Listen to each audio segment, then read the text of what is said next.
Katharine Kilalea and Emily Berry discuss architecture, psychoanalysis and the different types of exposure that come with writing prose and poetry.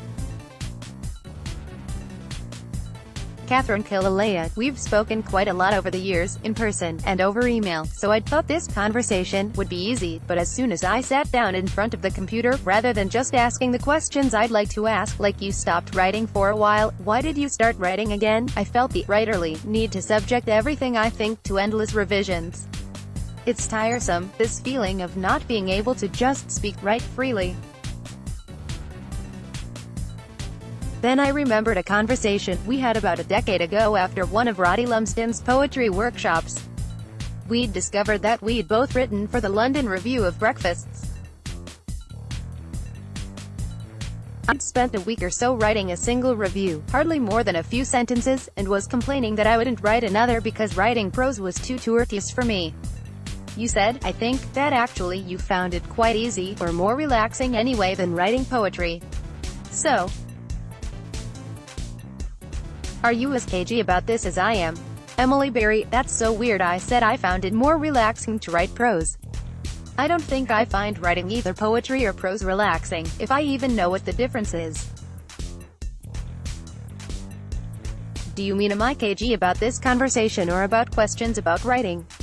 I think it's only right and proper to be a bit cagey about one's writing process and also about public conversations. Often people ask me, are you writing at the moment? Which I guess is a perfectly normal question for writers to ask each other, and even though on the one hand I don't mind answering the question, I feel a bit icky about it, like they've just asked if I've had sex recently. I think I mentioned to you I have been tentatively writing some stuff, but I'm having to almost keep it a secret from myself. I don't know why. Because I actively didn't want to write for quite a long time, it felt somehow intrusive. So now I am doing that thing that Thelma does at the beginning of Thelma and Louise, where she takes a bite of a chocolate bar and then puts it back in the fridge and then takes it out again a bit later and so on, to pretend I'm not really committed to the whole business. So, are you writing at the moment? Haha, Katharine: nope. This is the only thing I'm writing right now. You know, I was lying awake last night agitating some problem when my mind returned to what you said about writing not being relaxing, and a strange thing happened. As soon as I started thinking about how to write back to you, a calm feeling came over me. I don't much like this way of speaking, but it was a feeling of presentness, as if I were in myself, a bit like getting a massage. I tried to work out why writing might or might not be relaxing in the abstract, which resulted in meaningless philosophizing, so I stopped. But I did enjoy the feeling. It helped me sleep and reminded me that I do, on the whole, find writing relaxing. It made me want to work on something again.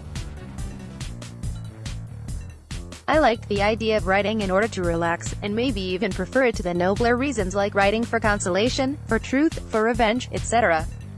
etc. Emily: that's interesting because I feel like I remember you saying somewhere, maybe on radio or a podcast, something about how the impulse to write was somehow connected to a desire to get into something difficult. Or to work with difficulty, unpick something. Maybe you were talking about Henniger's Ditch? Which made a lot of sense to me. It feels like work. But it sounds like what you are talking about is the fabled state of flow, when you're totally absorbed in a given activity. I hear that's something writers and artists get, but I don't know if that happens to me so often when writing. Though I should say that this type of writing, corresponding, emailing, is a totally different experience for me than writing a poem or anything more formal. I love corresponding, but I still don't know if I would say it's relaxing. It's more exciting. But why I didn't want to write poems was maybe to do with feeling that I'd overexerted and overexposed myself on some very deep level writing my last book, and I needed to just stop all that and shut the door and not let anybody else in, even me. Do you ever get a feeling where you've been socializing a lot and there's been a lot of talking, and when you go home your mouth feels sort of exhausted and full of the ghosts of all the conversations you've had? And you think, I can't say another word. Like that, only with my writing mouth, wherever that is. What a horrible concept. Katharine, overexposure. Yes, I know the feeling. It feels perverse sometimes, to constantly be giving oneself away. But there must be a pleasure in it too. I mean, here we are exposing ourselves again. I suppose most people prefer to keep their thoughts and feelings in their own minds, but among writers, and there are a lot of us, people are exposing themselves all the time, infecting everyone else with our issues. Did you enjoy not writing? Did you think you might give it all up and be, I don't know, an interior designer or something? Emily, not writing felt neither good nor bad, it felt sort of determined. I did think of doing something else. Every now and then I think, oh dear, this is a rather unhealthy pursuit, isn't it? What shall I do instead? Shall I become a florist, or a Pilates teacher or something? But I sort of realize it's maybe a kind of acting out against myself, and that there's an inevitability about what I'm doing, and I just have to go along with it. I saw this Jean Rhys quote on Twitter yesterday that resonated with me. It seems I was fated to write, which is horrible. But I can only do one thing. Katharine, on the subject of resonant quotes. We had a conversation recently in which I said that I'm more tolerant of novels than of poetry, that I don't mind reading a mediocre novel, but that when I read a poem I don't love it makes me quite angry. You said, it's because you expect something from a poem. You expect it to make you feel something, and if it doesn't make you feel anything, you think it's wasted your time. I was very struck by this idea you had about wanting poems to make you feel something. I actually lent it to a character in OK, Mr. Field. I wonder if you noticed, only the idea is applied to the sea. Emily, I did pay extra attention to the brilliant passage in which he is wondering why people are so interested in the sea, because it made me think about my own, maybe former, compulsion to write about the sea. And it reminded me of the bit in Henniker's Ditch where it says the sea, of course it was marbled, and contorting. There's something about the exasperation there which for me prefigures Mr. Field's slightly contemptuous view of sea enthusiasts while simultaneously being in a kind of way quite affected by the sea. But this is perfect because I feel the same way about the sea as about a poem. If I look at the sea I do want it to make me feel something. Katharine, as it happens, I'm on holiday in Cornwall at the moment, and I've noticed that when I look out the window at the sea all I get is a pleasant blankness or absence of feeling. So if, as you say in Picnic, the mood of the sea is catching, then this may just be because the weather is good and the sea is flat. I love the sea but am very disinclined to write about it. But the sea seemed to be a kind of portal for you. I have the sense that your sea poems just kind of poured out. They have a kind of speed in them, like they were written at the speed of thought. Actually I feel that sort of ease in your work more generally, so I was surprised to hear that you don't get the fabled state of flow. Emily, well I'm happy if that's the impression. Actually a lot of the poems in Stranger, Baby were collaged together out of short groups of lines written at separate times. So if there was flow it probably only lasted about 3 minutes each time or something. P.S. Some of the lines in Picnic were written looking out of the window in a house in Cornwall by the sea. I've been thinking about how amazingly detailed and close-up OK, Mr. Field is, and I kept wanting to hold on to these details but they accrue so quickly that, as you read on they kind of merge into more of a feeling, the feeling of being inside your narrator's mind. Or the feeling of looking at the sea, trying to observe its parts but getting distracted by the whole. I've been trying to compare it to your poetry and think about how it differs. I was going to say it feels poemistic, the way you might say something is novelistic, but that's probably too easy since I knew you as a poet first, and I'm not sure it's true. But the writing seems to me very different to what you find in most novels. And I noticed things from your poems in there. Whole lines have snuck in, like the air was blood temperature, which is a favorite line from Henniker's Ditch. How's a poem Why Feeling differ from a novel Why Feeling? Why do you think the transition occurred for you, from poems to a novel? Katharine, it does feel different to write a novel. Less pressurized, because it's not quite so intense, and less exposing, because it's a story about someone else, and also because the narrative form, beginning, middle, end, is so at odds with the form of lived experience that a novel never really feels real. Actually, that's why I prefer traditional novels to the kind of auto-fiction that's being written at the moment, because it does have that inbuilt distance. The transition from poems to novels happened because I'd reached a dead end in poetry.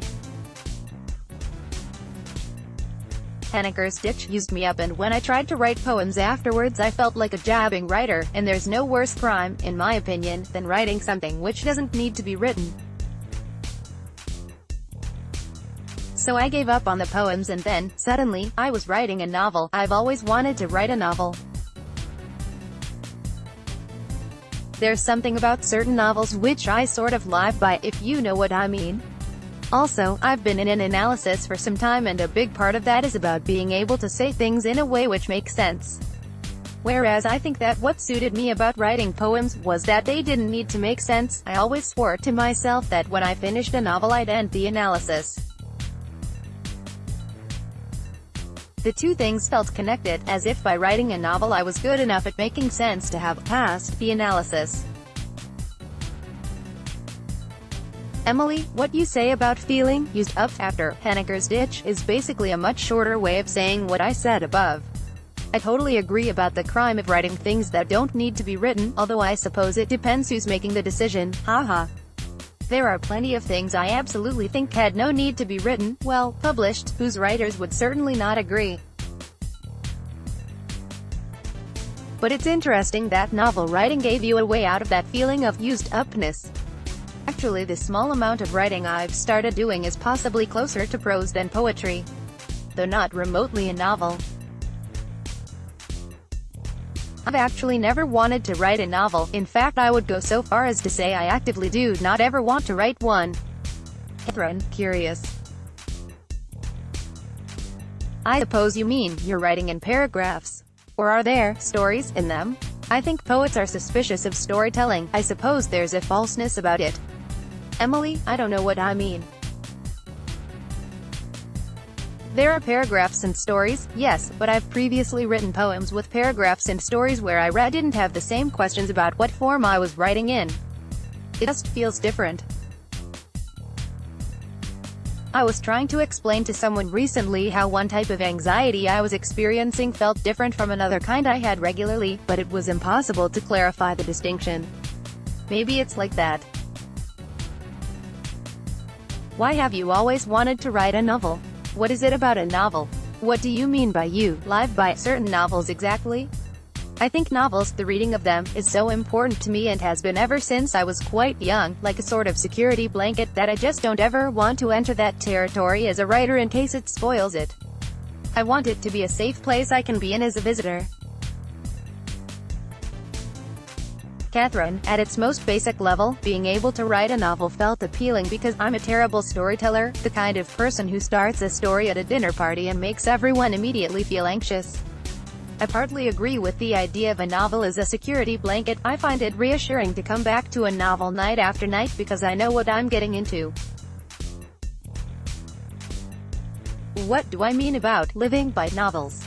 I suppose novels seem to be full of ideas about life, or anyway, I'm always looking to them for clues about life's problems. I remember, for instance, thinking that Kay's hopeless pursuit of the castle had some kind of meaningful bearing on my own struggle, at the time, to fall pregnant. The novel's advice, it seemed, was not dissimilar to the common-sense wisdom that the only way to fall pregnant is to stop trying to fall pregnant, as if the only way to get what you want is by not wanting it. But how are you supposed to fool yourself at that very deep level? Emily, but I also look to poems for clues about life's problems, don't you? And then I think, oh God, why do these distinctions even matter? What kind of person spends time trying to distinguish one anxiety feeling from another? Mr. Field, I expect. It makes me think of his internal critic saying, "You're too sensitive," or him remembering his mother telling him, "I love this, nobody cares about one's personal trials and griefs. One's trials and griefs are boring," which brings us back to psychoanalysis. I was struck by the role of Hannah Kallenbach in the book, this real person who becomes a projection and sort of disembodied voice in the mind of your narrator, a person he seems to experience as witnessing his life. When I read the book first, knowing that you are in analysis, I thought of that voice as something similar to the voice of an analyst, which is disembodied, since it mostly occurs behind one's head. Did it function that way for you? I'm interested that writing a novel seemed to mark a kind of milestone for you.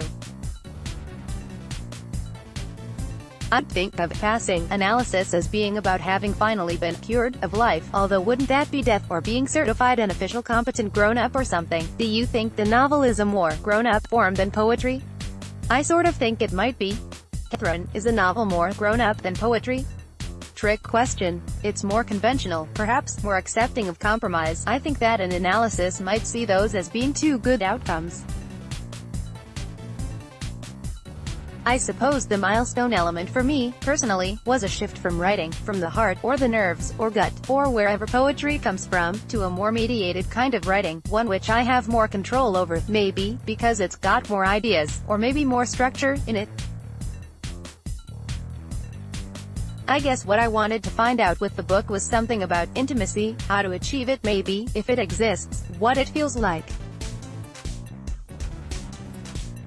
Psychoanalysis thinks that you can get closer to somebody, or at least speak more freely with them, which surely amounts to the same thing, if you can't see their face, which must be an aspect of writing also, since if you're writing to somebody you can't see their face. I noticed that when I'm feeling something really deeply, I'm often, at the same time, imagining myself articulating that feeling, as if to somebody else. Writing is a bit like that, articulating oneself to someone, everyone else. I worry about the idea of feeling on my own. I don't mean feeling isolated, I mean the idea of having nobody to tell my feelings to. If tree falls in a forest and there's nobody to hear it, etc. I'm thinking back to the 2 times I read Stranger, Baby. The first time was just after my daughter was born, days after, and it quite unmanned me, a gendered term, but a good one. I thought it might be something to do with me, my hormones maybe, or that, as a new mother, I was peculiarly sensitive to the idea of how important a mother is to somebody. I avoided the book for a year or so after that because I didn't want to go there again, and when I read it a second time it was equally affecting.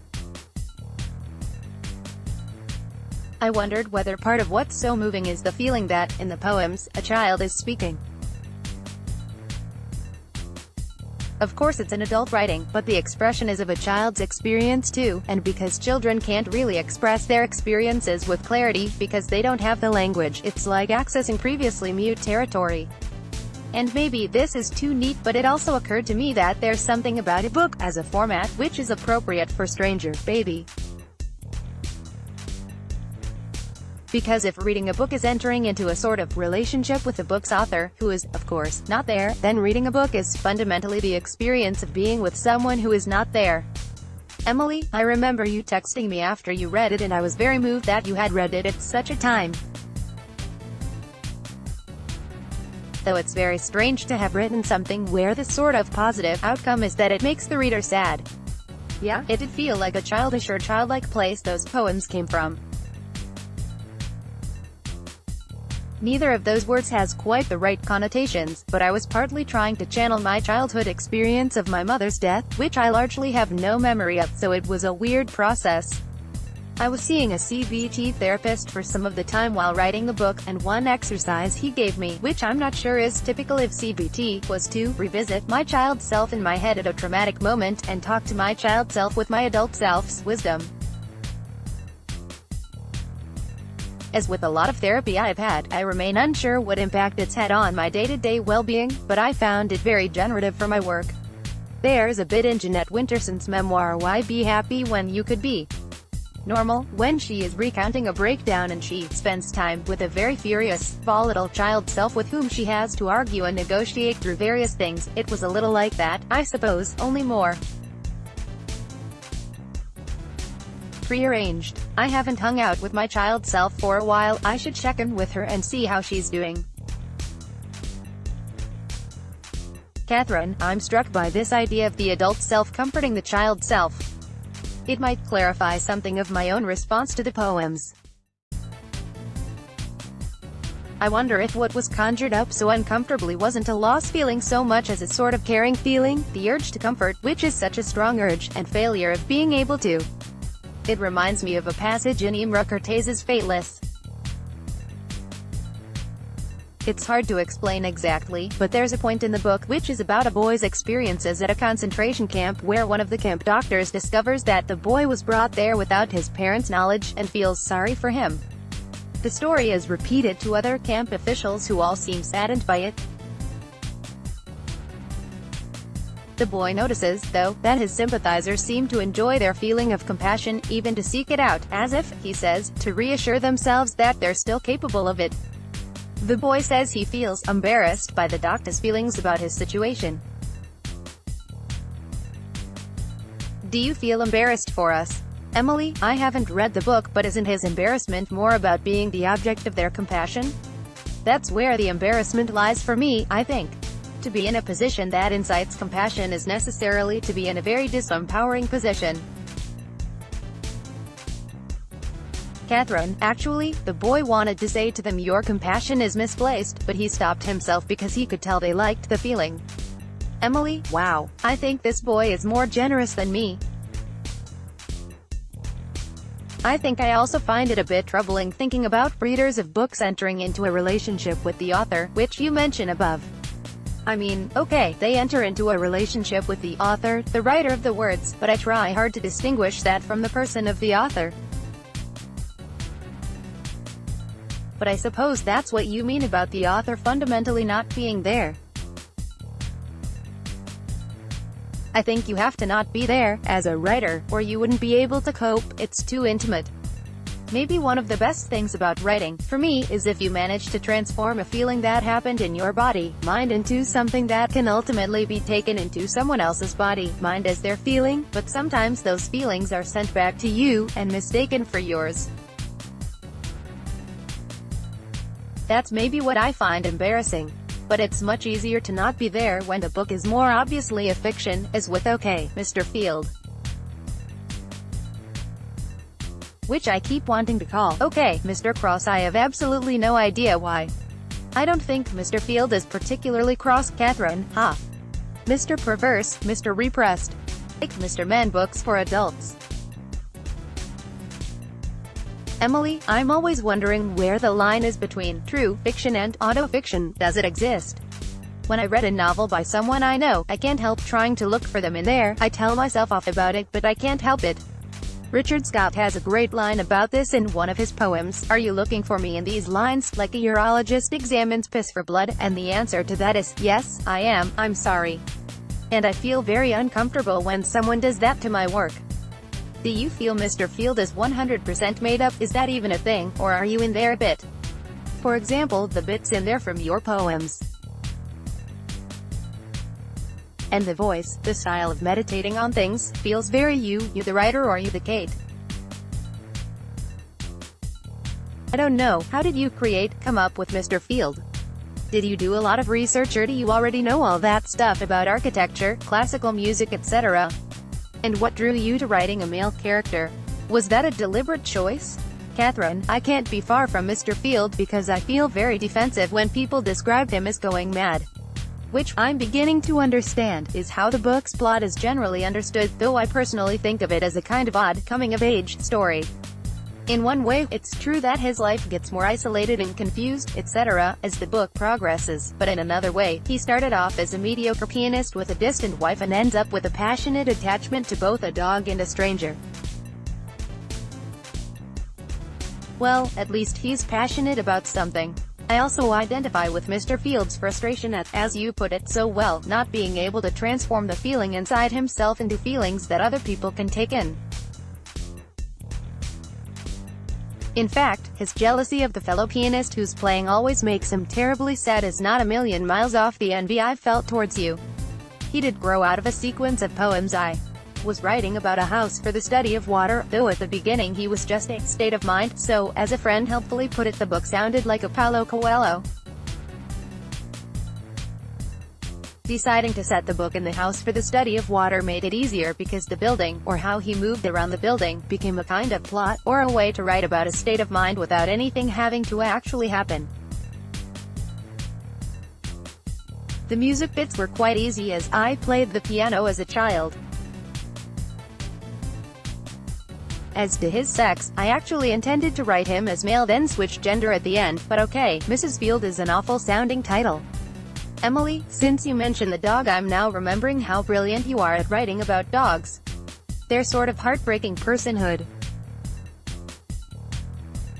Sometimes, when I looked down and saw the dog lying on the floor with his legs tucked under him like a grasshopper, I felt an immense affection for him followed by a terrible sadness.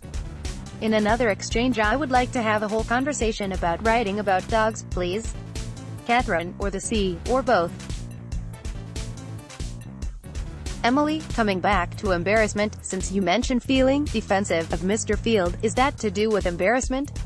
I don't think I would have described him as going mad, but it does seem as though some sort of breakdown is occurring.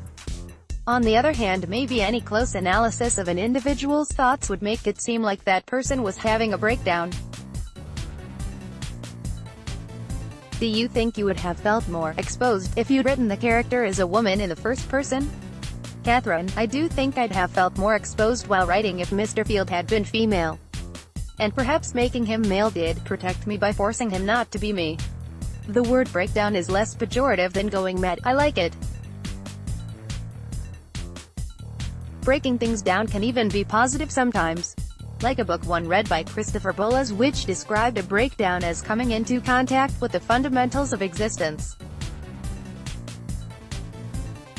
It's a fascinating idea that a close analysis of a person's thoughts resembles a breakdown. I wonder if the experience of a breakdown is the same as the experience of undergoing a close analysis of one's thoughts.